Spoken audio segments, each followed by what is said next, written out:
رات ہے برسات ہے اور تیرا ساتھ ہے، یہ خواب ہے خیال ہے مگر کمال ہے۔ رات میں برسا اور کیا خوب برسا، شہر قائد کو جل تھل کر گیا، پتا پتا نکھر گیا تھا۔ نیلم اور سائیکا دونوں نے دادوں کے ساتھ فجر ادا کی اور اب چائے کی چسکیاں لے رہی تھی جب تیز ہوا کے جھونکے کھڑکیوں سے ٹکراتے عجیب و غریب آوازیں پیدا کر رہے تھے۔ نیلم ان آوازوں پر کپ کپاتے ہوئے کانوں پر ہاتھ رکھ لیتی۔ چڑیا سا دل ہے تمہارا تو، سائیکا ایسے موسم میں کئی بار یہ بات اسے کہہ دیتی تھی۔ لال بیگ، بارش کے کیڑے، چھپکلی، ہر چیز سے ڈر جاتی تھی وہ، یہاں تک کہ تیز کھڑکے کی آواز سے بھی۔ صبح 6:30 بجے کے وقت سائیکا کا فون بجا تو وہ دادوں سے نظر بچاتی چائے کا مگ اٹھائے چھت پر آ گئی جہاں پھر سے بارش شروع ہو چکی تھی۔ مارچ کے آخری دنوں میں بارش کا ہونا کچھ عجیب نہ تھا، کراچی کے موسم کا ایک انوکھا ہی شیڈول ہے۔ اللہ تعالیٰ کچھ زیادہ ہی مہربان ہے تم لوگوں پر، ورنہ اسلام آباد میں تو ایک بوند تک نہیں برسی۔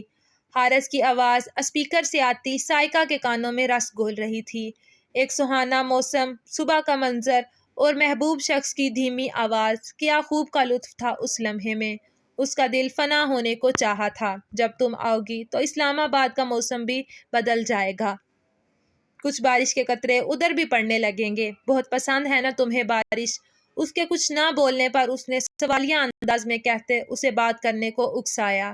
جی، وہ سر جھکاتے میٹھی سی مسکراہٹ سے ایسے کہہ رہی تھی جیسے وہ دیار غیر میں نہیں بلکہ اس کے سامنے موجود ہے۔ بہت ہو گئی فون پر باتیں، اب جلدی آئے حارث بھائی تاکہ میں آپ لوگوں کی شادی پر بھنگڑا ڈال سکوں۔ نیلم نہ جانے کب آئی تھی، اب فون اس سے جپٹ کر خود شروع ہو چکی تھی۔ سائیکا اس سے سیل چھیننے کی کوشش کر رہی تھی اور وہ اس کے ہاتھ جھٹکتی اپنی ہی ہانکے جا رہی تھی۔ کس ظالم کا دل کرتا ہے آپ کو انتظار کرانے کا؟ بس یہاں کے بکھیڑے ختم ہوں تو آپ کے جیجا جی فوراً حاضر ہوں گے صحرا بندوانے کو، وہ شوخی سے بولا۔ اچھا جناب، اور میں پہلے ہی۔ سائیکا نے فون جپٹ کر کاٹ دیا۔ کیا بدتمیزی ہے آپ کی، نیلم چلائی۔ سائیکا سنی انسنی کرتی آخری سیڑھی بھی پار کرتی چھت پر پہنچ چکی تھی۔ پانی کی بوندیں اسے بھگونے لگی۔ نیلم نے بھی اس کی تقلید کی۔ آپی، حارث بھائی کب آئیں گے؟ آپ بہت مس کرتی ہیں نا حارث بھائی کو؟ نیلم نے پوچھا۔ ہاں، سائیکا نے دونوں ہاتھوں سے ماتھے پر چپکے گیلے بال ہٹائے۔ حارث بھائی کتنے اچھے ہیں، کتنی محبت کرتے ہیں آپ سے۔ نیلم نے شوخی سے اسے چٹکی کاٹی۔ میں بھی تو کرتی ہوں ان سے محبت، سائیکا نے مسکراتے ہوئے کہا۔ اف، یہ محبت ہمارے گلے کب پڑے گی؟ سرد آہ برتے وہ چھت کے وسط میں گول گھوم گئی۔ سفید رنگ کی فراک اور سفید ہی دوپٹے پنجابے میں وہ کوئی پریوں کے دیس کی بٹکی ہوئی لگ رہی تھی۔ پانی کے قطرے اس کی سنہری دھمکتی رنگت کو اور نکھار بخش رہے تھے۔ ہونٹوں کا رنگ سرخی مائل ہو چکا تھا۔ پاگل، سائیکا بڑبڑائی۔ بابا اٹھنے والے ہوں گے، میں نے ناشتہ نہیں بنایا۔ نیلم چلو نیچے۔ سائیکا جلدی سے سیڑھیوں کے پاس آ کر جوتی پاؤں میں اڑستے ہوئے بولی۔ ہم ابھی نہیں آ رہے۔ دوسری جانب وہ بارش میں قطرہ قطرہ پگھلتی بند آنکھیں آسمان کی طرف اٹھائے کسی اور ہی دیس میں پہنچ چکی تھی۔ ٹھک ٹھک ٹھک کی آواز پر اس نے چونک کر آنکھیں کھول دی۔ دیوار کے پار جھانکا تو دل جو گلیشیئرز کی دیوار کی طرح کھڑا تھا آج قطرہ قطرہ پگھلتا پانی بن کر دریائے کنہار میں جا گرا تھا۔ ٹائیگر وائٹ بنیان اور بلیک ٹراؤزرز جس کے سائیڈ پر لمبی لمبی سفید پٹیاں لگی تھی پہنے بارش میں مکمل بھیگ چکا تھا۔ سیمنٹ کی چھت پر ننگے پیر ہاتھوں میں لال پکی اینٹیں اٹھاتا وہ ایک کونے میں جمع کر رہا تھا۔ چھت پر پڑی لکڑیوں کو اپنے مضبوط چھانوں پر ڈالتا برآمدے میں رکھنے لگا۔ وہ بہت مصروف دکھائی دے رہا تھا، بال بھیگ کر مکمل ماتھے پر چپکے پڑے تھے، کثرتی بدن سفید بنیان سے صاف جھانک رہا تھا۔ اب بھی چند بچی اینٹیں اٹھاتے یک لخت اس نے اوپر کی جانب دیکھا تھا جہاں وہ اپسرا کھڑی تھی۔ اس کی نظریں اتنے فاصلے پر بھی مقابل سے ٹکرا گئی تھیں، تیز ہوائیں چلتی جیسے ان کے گرد حصار قائم کرنے لگیں۔ اس کا سفید آنچل اڑتا ہوا چھت کی دیوار سے جھانکنے لگا۔ وہ سانس روک کے اسے دیکھے جا رہی تھی۔ پوری کائنات جیسے کہیں پس منظر میں جا چکی تھی۔ ہلکے سبز کانچ میں اس کا عکس صاف تھا، مگر وہ تو اسے نہ جانے نظروں ہی نظروں میں کیا سمجھانا چاہ رہا تھا۔ چبھتی ہوئی خبردار کرتی ہوئی نظر تھی اس کی، مگر وہ سبز کانچ تو گویا اس کی ہر تنبیہ سے صرف نظر کرنے کو تیار تھا۔ آرزو کہاں پوری ہوتی ہے دل کی سبھی خواہشیں، کہ بارش بھی ہو، یار بھی ہو اور پاس بھی ہو۔ وہ سر جھٹک چکا تھا، شاید تھک گیا تھا ان نظروں سے، طلسم ٹوٹ گیا۔ وہ سحر سے آزاد ہو چکی تھی، ساحر جانے کو مڑ رہا تھا، حسن کی دیوی اس کے رک جانے کی تمنائی کھڑی تھی۔ بارش ان کے تماشے پر اور زور و زور سے برس رہی تھی۔ عجب سما تھا، کیا جلن بھی ان سبز آنکھوں میں اسے مڑتا دیکھ ایسا لگ رہا تھا کہ بارش کے قطرے آگ کے بگولے بن گئے ہیں۔ کائنات ہل گئی تھی، سب پلٹ گیا، وہ چلا گیا۔ ایسے ہی دونوں ہاتھ میں ایک ایک اینٹ اٹھائے زینہ نیچے اترنے لگا۔ وہ دیکھ رہی تھی یہاں تک کہ اس کی پرچھائی کہیں گم ہو گئی۔ محبت دے وکھرے روگ نے، کدی دور تا کدی کول نے، اساں لائی پرید او دے نال جڑا من پتھر تے تن شیشہ آئے از خود۔ نیلم آ جاؤ ناشتہ کر لو، گرم گرم آلو کے پراٹھے بنائے ہیں میں نے، سائیکا شاید نیچے سیڑھیوں پر کھڑی چلاتے ہوئے کہہ رہی تھی۔ کیا ہو گیا ہے ہمیں؟ کیوں اتنا سوچ رہے ہیں اس بلیک بیئر کو؟ اداس کیوں ہو رہے ہیں ہم؟ وہ خود سے الجھتی اپنی کیفیت پر سخت جھنجھلائی اور بیزار سی نیچے جانے لگی۔ بارش کی بوندیں محبت کی ایک نئی داستان رقم کرنے میں شاید کامیاب ٹھہری تھی۔ ایک نئی داستان، ایک نئی کہانی، ایک اور محبت، ایک منفرد جذبہ۔ وقت کی تہوں میں لپیٹی داستانوں کے انجام سے نہ ڈر، ہر خوف دہشت سے آزاد، بس ابتدا کے منتظر، انجام سے بے خبر، پہچان سے انجان، آشنائی کی تمنا، محبت یا جدائی۔ ٹھنڈی ہوا کے سرد جھونکے ایم ایس پلازا کی اوپری منزل پر کھڑے منہاج اژدہا کے جسم سے ٹکرا رہے تھے۔ وہ ایک ٹرانس کی کیفیت میں دونوں بازو وا کیے بارش کی بوندوں کو اپنے کشادہ سینے پر گرتا محسوس کر رہا تھا، مگر یہ بارش کے قطرے ماضی کی یادوں کو لپیٹ اب آگ کی چھوٹی چھوٹی گیندیں بن کر اس کے سینے پر پڑ رہے تھے۔ وہ کھو گیا تھا ماضی میں، 13 سال پہلے کے منظر میں۔ یہ منظر ہے سعودیہ کے شہر جدہ کا، جہاں تقریباً 4 ملین عوام بستی ہے۔ یہاں بسنے والے 4 ملین آبادی میں وہ اور اس کا چھوٹا سا خاندان بھی آباد تھا۔ کھلے صحن تلے بارش کا سلسلہ رک جانے کے بعد ہلکی ہلکی پھوار برس رہی تھی۔ جدہ میں پسند کی جانے والی زعفران کی چائے سے لطف اندوز ہوتے 16 سال کی لڑکی شوخ انداز میں بولی، ابو اب بھائی ہمیں شعر سنائیں گے، تبھی چائے کا مزہ دوبالا ہوگا۔ کیوں امی؟ اس نے چھوٹے چھوٹے موڑوں پر بیٹھے اپنے والدین سے کہا۔ جی ضرور، چلیں صاحبزادے کچھ سنا دیں۔ اس کی عربی شاعری کی ڈائری جب سے ان کے ہاتھ لگی تھی وہ کوئی موقع جانے نہیں دیتے تھے۔ ابو، گیلے لباس اور تر بالوں کے ساتھ 17 سال کا وہ نوجوان احتجاج کرنے لگا۔ بھائی سنا رہے ہیں کہ ہم آپ کی ڈائری لے آئیں، چھوٹی لڑکی نے دھمکایا۔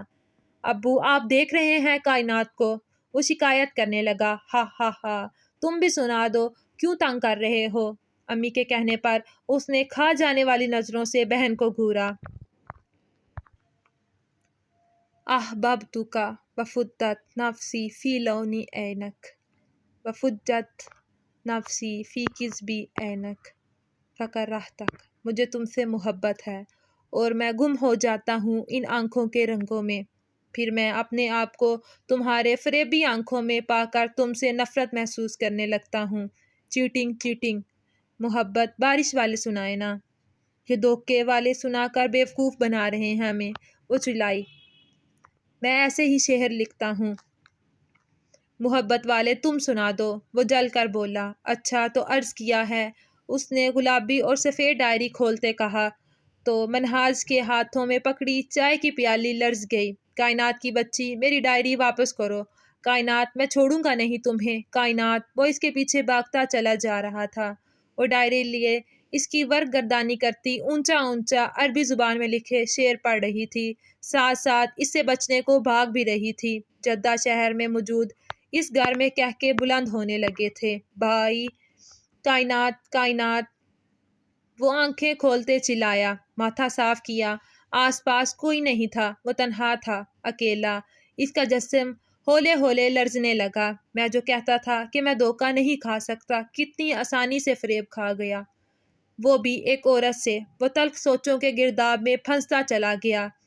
ہوا اس کے گرد حصار باندھتی اس کے ٹوٹے وجود پر سوال داغ کر رہی تھی۔ وہ مجھ سے پوچھ رہا تھا، بتاؤ کیسا لگا؟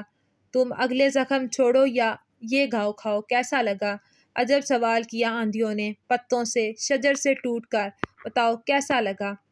مسلسل سوچنے سے اس کا دماغ تھکنے لگا تھا۔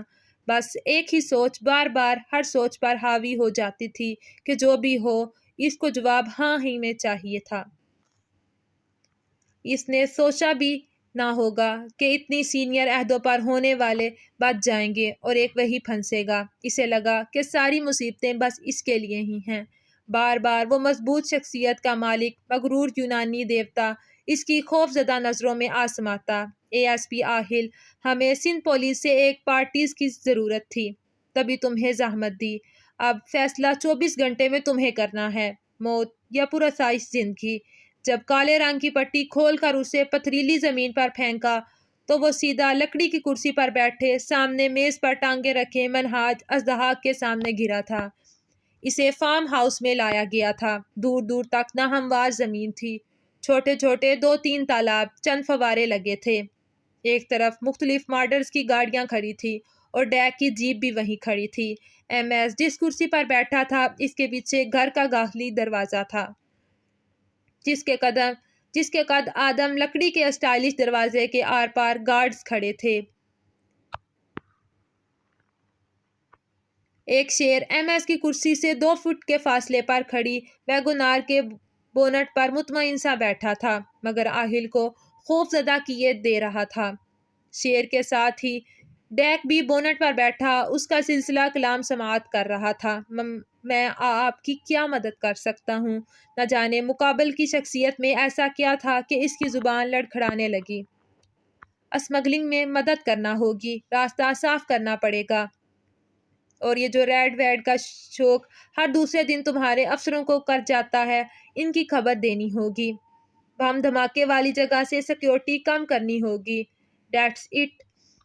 منہاج ازدحاق ایم ایس نے اسے اتنے مزے سے کہا تھا جیسے آہل پہلے ہی اس کام میں بہت ٹرینڈ ہو۔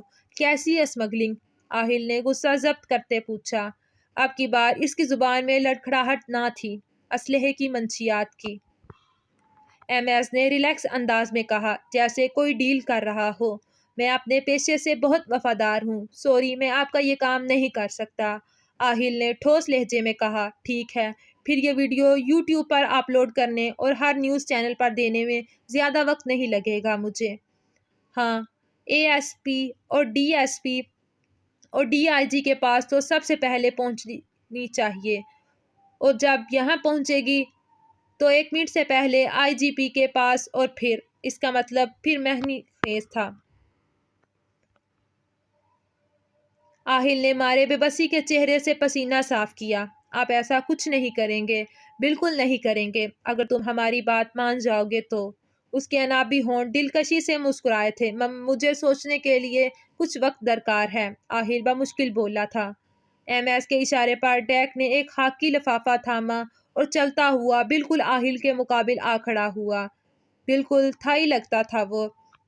اگر سر پر بال ہوتے تو یقیناً اس کی وجاہت پر رشک کیا جاتا۔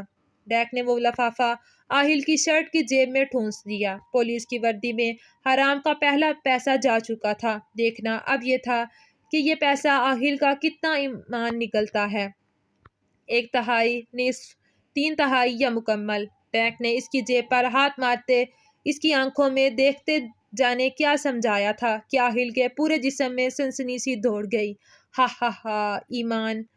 منہاج ازدحاق طنزیہ کہتا اپنی جگہ چھوڑ کر بنگلے میں گھس گیا۔ آہل کو یہ کہکا اپنے کانوں میں پگھلتے شیشے کی طرح معلوم ہوا تھا۔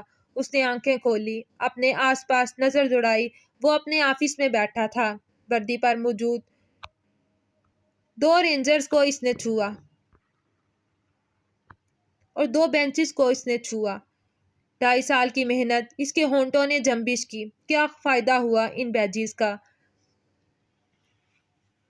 اس نے تعصب سے سوچا۔ چند منٹ رہتے تھے، اسے ڈیک کو اپنا فیصلے کے متعلق آگاہ کرنا تھا۔ ایک سرد آہ خارج کرتے اس نے ضمیر کی آواز پر لعنت بھیجی اور سیل پر ڈیک کا نمبر ڈائل کرتے کان سے لگا دیا۔ ہاں تو وہ کون سا حرام کما رہا ہے؟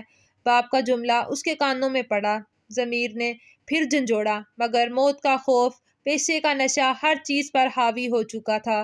کال اٹینڈ کی جا چکی تھی۔ میں تیار ہوں ہر کام میں تمہاری مدد کرنے کو۔ پورا دن وقفے وقفے سے برسات ہوتی رہی، یہاں تک کہ کالی چادر اوڑھے سورج کو دور دھکیلتا اندھیرا کرتا آسمان نظر آنے لگا۔ وہ سفید لمبا گھیرا دار فراق میں ملبوس اس کے پیچھے بھاگے جا رہی تھی، مگر وہ اس سے بھی تیز رفتار سے ہر رکاوٹ عبور کرتا، فتح کے جھنڈے گاڑتا بڑھتا جا رہا تھا۔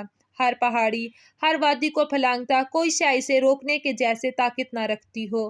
وہ اپنا لباس تھامتی اس کے پیچھے تیز رفتار میں دوڑتی ناکام ہوتی جا رہی تھی، مگر ایک جنون تھا اسے پا لینے کا، اس کی رفتار کا مقابلہ کرنے کا، اس کے برابر آنے کا۔ تبھی وہ اس کی تقلید میں آگے بڑھتی جا رہی تھی۔ گھنا جنگل، اونچے اونچے بلند ترین درخت، وہ ہانپنے لگی، گھٹنے پر ہاتھ رکھتی ٹھہر گئی تھی، شاید ہمت جواب دے گئی تھی۔ تبھی اچانک اس کے سر پر کوئی روشنی پڑی۔ اس نے اوپر دیکھا، آنکھیں چندیانے لگی، پھر اپنے آس پاس نظر دوڑائی تو اندھیرا ہی اندھیرا، سیاہ گھنے درختوں والا جنگل۔ بلیک بیئر اس نے پشت کیے کھڑے ٹائیگر کو پکارا۔ اچانک اس میں سے پرچھائیاں نکلنے لگی، ایک ایک کر کے وہ اسی کے قد کاٹ کے ہولے اندھیرے میں آدھے گول دائرے کی شکل میں کھڑے ہو گئے۔ وہ کوئی 5 تھے۔ ان 5 میں سے ایک دھیرے دھیرے چلتا آگے آیا۔ روشنی میں اس کا چہرہ صاف دکھنے لگا تھا۔ وہ ٹائیگر تھا۔ میں کیا کروں بلیک بیئر کہ تم راضی ہو جاؤ؟ وہ سراپا سوال بنی کھڑی تھی، آنکھوں میں آس پاس کے دیے جلائے اس کے جواب کی منتظر۔ مار دو اسے، ٹائیگر نے ہتھیلی اس کے سامنے پھیلاتے اس کی پشت پر موجود ہیولے کی جانب اشارہ کیا۔ اس نے اس کی ہتھیلی دیکھی جہاں سیاہ رنگ کا ریورل پڑا تھا۔ وہ پلٹی، سفید بھورے بالوں سے بھرے مضبوط ہاتھوں میں سرخ رنگ کے کھلے گلابوں والی باسکٹ تھی، اور اس میں موجود ایک گلاب کے اندر پڑی ہیرے کی انگوٹھی جگمگا رہی تھی۔ پسٹل یا گلاب، مار دو اسے، اگر تم مجھ تک آنا چاہتی ہو تو۔ جنگل کے گپ اندھیرے میں اس کی آواز اونچے درختوں سے ٹکراتی، نس بتیجی و روح، لوگ آتے ہیں اور چلے جاتے ہیں۔ گلاب تھامے وہ ہیولا بولا تھا۔ اس نے مکینکی انداز میں ریولر اس کی ہتھیلی سے اچک لیا۔ وہ پسٹل تان چکی تھی۔ اچانک ایک ہاتھ اس کے ہاتھ پر آ ٹھہرا۔ اس نے ہلکے سے گردن موڑی۔ بلیک بیئر، وہ مسکرائی۔ گولی نکلی جا چکی تھی۔ ٹھاہ کی آواز پر درختوں کی ٹہنیوں پر اونگتے پرندے چرچراہٹ پیدا کرتے اڑنے لگے۔ گلابوں کی ٹوکری گر چکی تھی۔ ایک اور ٹھاہ کی آواز، پورا جنگل گونج اٹھا۔ کانوں پر ہاتھ رکھے وہ چیختے ہوئے نیچے بیٹھتی چلی گئی۔ کیا ہوا؟ کیا ہوا؟ نیلم، نیلم، سائیکا نے روشنی کرتے پوچھا۔ سارا کمرہ روشنی میں نہا گیا، جیسے نیلم پسینے میں نہائی ہوئی ہانپ رہی تھی۔ کیا ہوا گڑیا، میری جان؟ سائیکا نے اس کے چہرے کو ہاتھوں کے پیالے میں لیتے دریافت کیا۔ کوئی خواب دیکھا ہے کیا؟ اس نے نیلم کے بال سنوارتے پوچھا۔ وہ سائیکا کے سینے میں سر چھپائے اس کے ساتھ چمٹ گئی۔ اس کا جسم اب بھی ہولے ہولے کانپ رہا تھا۔ کیا ہوا گڑیا؟ خواب سے ڈر گئی؟ وہ اسے ساتھ لگائے پیار سے پوچھنے لگی۔ آپی، ہم نے اس کو مار دیا۔ وہ ہم سے قتل۔ وہ بے ربط بولتی اس سے الگ ہوتی، اپنے ہاتھوں کو ایسے دیکھنے لگی جیسے ان پر خون لگا ہو۔ گڑیا، تم ڈر گئی ہو؟ خواب میں تو جن بھوت آتے ہی رہتے ہیں۔ چلو شاباش، پانی پیو اور آیت الکرسی اور 4 کل پڑھ کر سو جاؤ۔ سائیکا نے پانی کا گلاس اس کے لبوں سے لبایا، پھر چادر اس کے اوپر برابر کرتی اس کے ساتھ ہی لیٹ گئی۔ نیلم نے آنکھیں موند لیں۔ اب وہ کافی حد تک پرسکون ہو چکی تھی۔ ناس بتیجی و بالروح، پھر وہی الفاظ کان کا پردہ پھاڑنے لگی۔ یہ کون سی زبان تھی؟ یہ کیا الفاظ تھے؟ کیا معنی تھے ان کے؟ وہ بے بسی سے سوچنے لگی۔ باقی کی بات پوری رات آنکھوں میں کٹ گئی۔ قاتل گناہ کر کے زمانے میں رہ گئے، ایک ہم تھے کہ اشک بہانے میں رہ گئے، پتھروں کا جواب دے سکتے تھے، مگر ہم دل کے آئینے کو بچانے میں رہ گئے۔